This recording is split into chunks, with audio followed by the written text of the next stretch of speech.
Hello viewers, in today's session we would be looking into the concept of non-recurring, recurring and mixed decimals. आज हम ये देखेंगे कि decimal values जो आज हमने डिस्कस की हैं उनका कंसेप्ट क्या है, उनका फंडामेंटल आइडिया क्या है, and then we would be proceeding with the series of calculation of the values. Okay, तो इसमें जब हम नॉन रिकरिंग की या रिकरिंग की या मिक्स वैल्यूज़ की बात करते हैं तो let me come to the first term that is recurring. Recurring मतलब ऐसे वैल्यूज़ जहाँ पर हमारी वैल्यूज़ का रिपीटेशन हो रहा है, या एक के बाद अगर हमने लाइक डिवाइड किया तो 1/3 क्या होता है, 0.33333. तो 3 इज़ अ रिकरिंग वैल्यू. तो here we would be understanding कि जब हम डिवाइड करते हैं तो किन कंडीशंस में हमारा रिकरिंग वैल्यूज़ आता है, किस में नॉन रिकरिंग आता है और किस में हमारा मिक्स डेसिमल के वैल्यूज़ आते हैं. So we would be taking overall 3 conditions. First condition is where the denominator contains only 2 or 5 as the factors. इसका मतलब देखिए, जब हम डिवाइड करते हैं तो एक हमारा न्यूमरेटर होता है, दूसरा हमारा डिनोमिनेटर होता है. तो अगर हमारे डिनोमिनेटर में 2 है या 5 है या उसके फैक्टर्स हैं तो उस पर्टिकुलर केस में हमारा आउटपुट जो आएगा, डेसिमल वैल्यूज़ जो आएंगी वो नॉन रिकरिंग आएंगी. नॉन रिकरिंग मतलब नॉन रिपीटेटिव.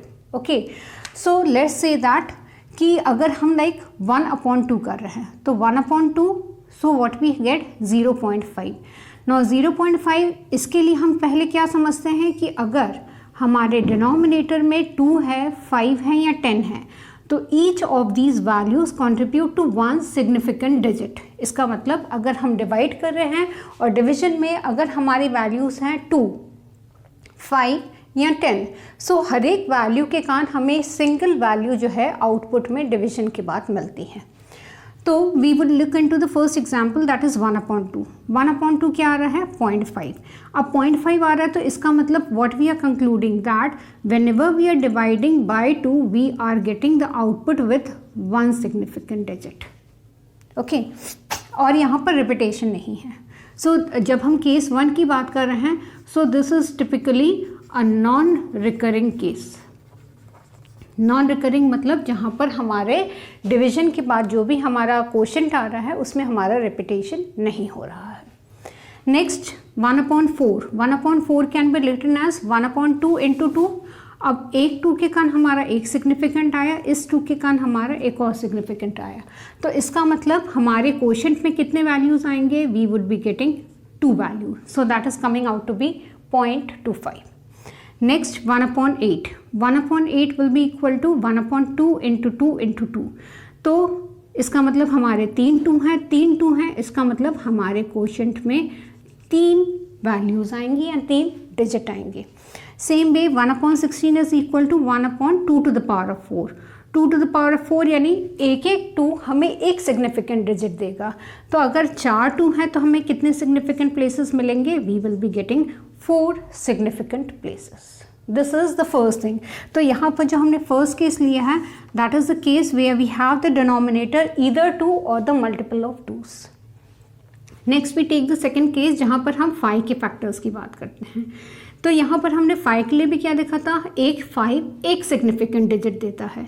तो here we have 5, so 1/5 is equal to 0.2. So here we have a single significant digit. Next 1/25. 25 can be written as 5 into 5. So ये 5 एक डिजिट देगा, ये 5 एक डिजिट देगा. इसका मतलब हमारे क्वोशंट में कितने प्लेसेस होंगे, 2 प्लेसेस होंगे. And 1/25 is equal to 0.04. It means here we are getting 2 places.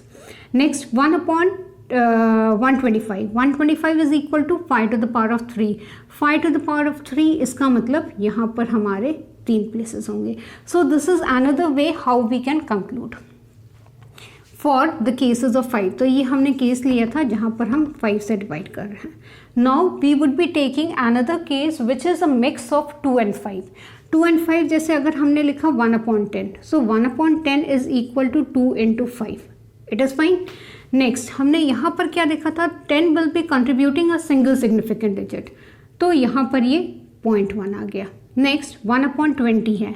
1/20 can be written as 1/2 into 10. अब इसके कारण एक प्लेस आएगा, इसके कारण एक प्लेस आएगा. So total we will be getting 2 places in the quotient. Next 1/40 that is equal to 2 power of 2 into 10। तो इसके कान 2 प्लेस, इसके कान 1, इसका मतलब टोटल जो हमारे क्वेश्चन में प्लेसेस होंगे वो हमारे 3 प्लेसेस होंगे। Next 1/50 is equal to 1/5 into 10। तो इसके कान 1 प्लेस, इसके कान 1 place. So overall how many places we are going to get? 2 places. Okay, so as we can see in सब केसेस में हमारा जो भी आउटपुट आ रहा है वो हमारा फिक्स्ड आ रहा है and it is not getting repeated. So what we conclude कि जब हम नॉन रिकरिंग की बात करते हैं तो नॉन रिकरिंग टिपिकल किन केसेस में होता है? अगर हमारे डिनोमिनेटर में 2 है या 5 है या उसके फैक्टर्स हैं only with the combination of 2 और 5। Other than that we would be taking up the next discussion.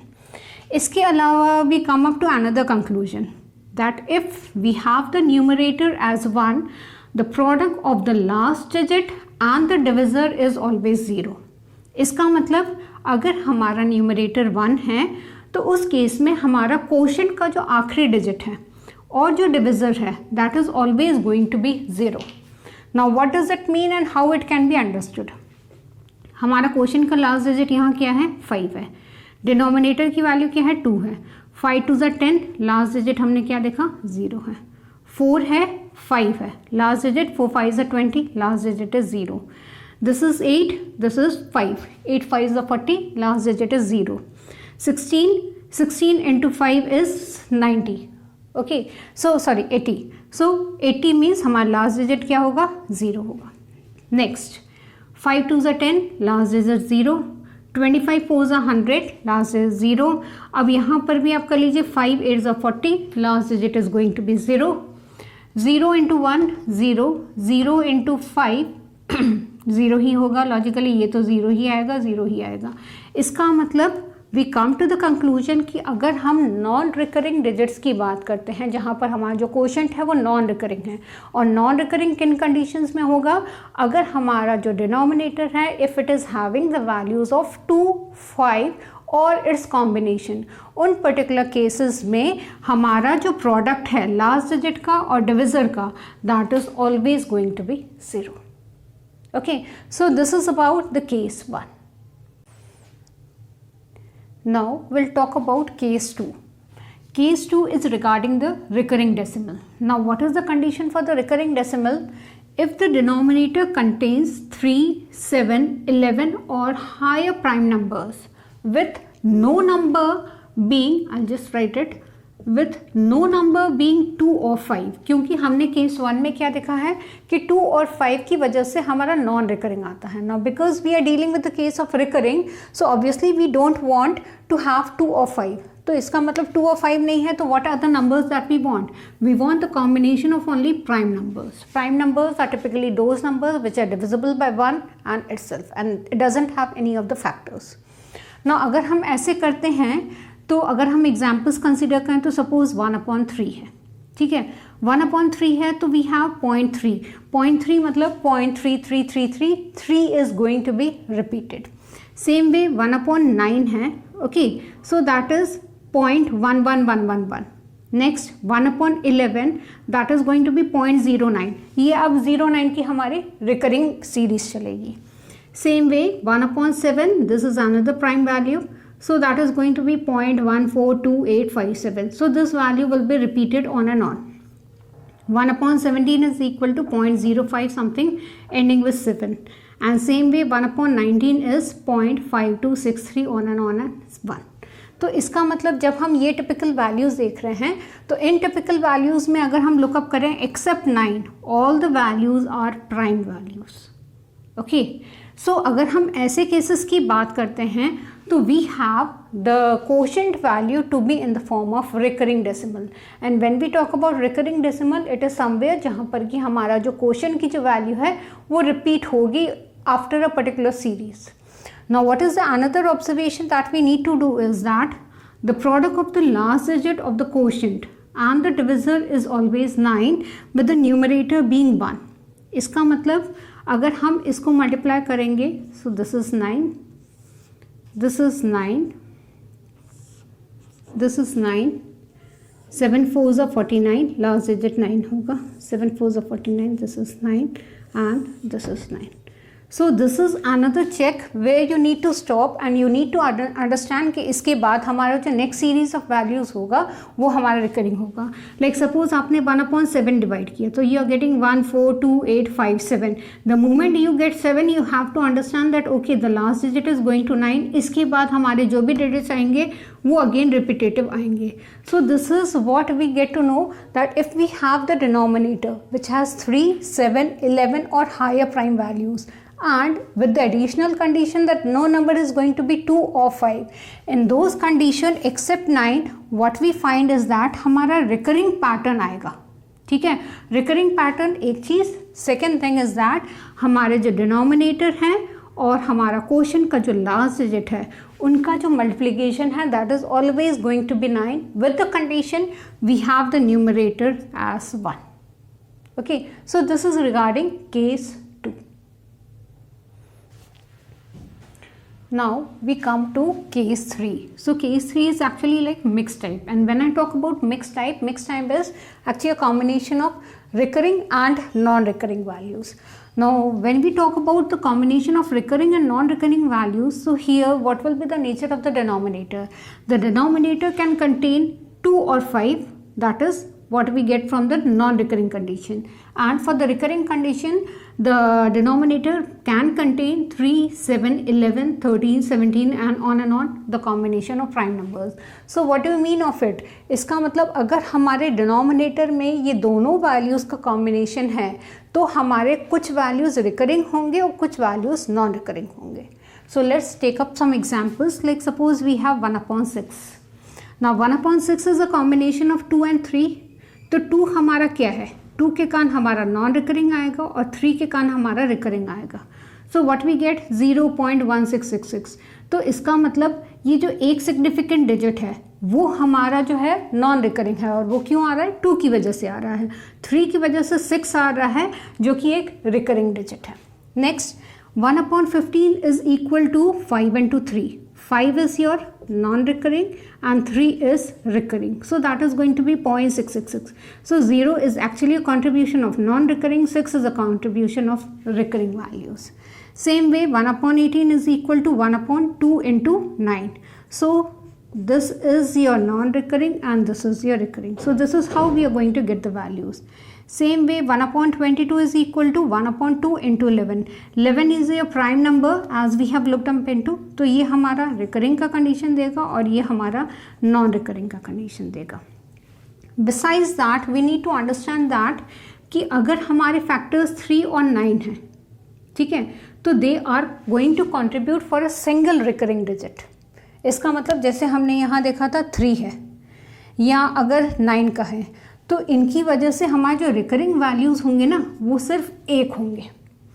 Next come up to the other case that is 11. अगर हमारे डिनोमिनेटर में ऐसा कोई वैल्यू है जिसमें कि 11 का है या 11 का फैक्टर है तो 11 is going to contribute to 2 recurring. जैसे हमने यहाँ 11 का लिया है, 11 इज़ अ रिकरिंग एंड 11 के केस में हम क्या देख रहे हैं? We are going to get 2 recurring. As we see यहाँ पर हमारे ये 2 रिकरिंग वैल्यूज़ का कॉम्बिनेशन है. सेम वे अगर हम 7 का लेते हैं तो 7 is going to give us a combination of 6 recurring digits. So this is how we can actually sum up कि अगर हमारे डिनोमिनेटर हैं और denominator is actually a combination of 2 और 5 और with a combination of any of the prime numbers. Additionally we are going to consider along with 9.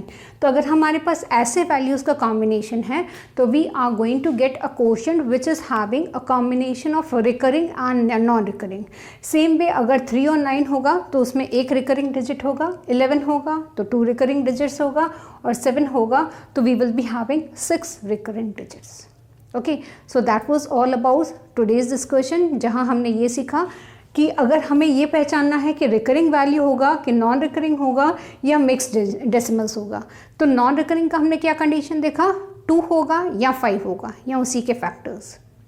Recurring के लिए हमने क्या देखा, रिकरिंग और रिपीटेटिव, जहाँ पर हमारा 3, 7, 9, 11 और something like these prime values, अगर ऐसे प्राइम फैक्टर्स वैल्यूज़ होंगे तो वो हमें जो है रिकरिंग देगा। और अगर हम मिक्स की बात करते हैं तो ऑब्वियसली हम 2 और 5 और rest of the combination of the prime numbers, इनका अगर मल्टीप्लिकेशन फैक्टर कंसिडर करते हैं तो they are going to give us a mix decimal. Mix decimal मतलब कुछ वैल्यूज़ उसमें नॉन रिकरिंग होंगे, कुछ वैल्यूज़ उसमें रिकरिंग होंगे।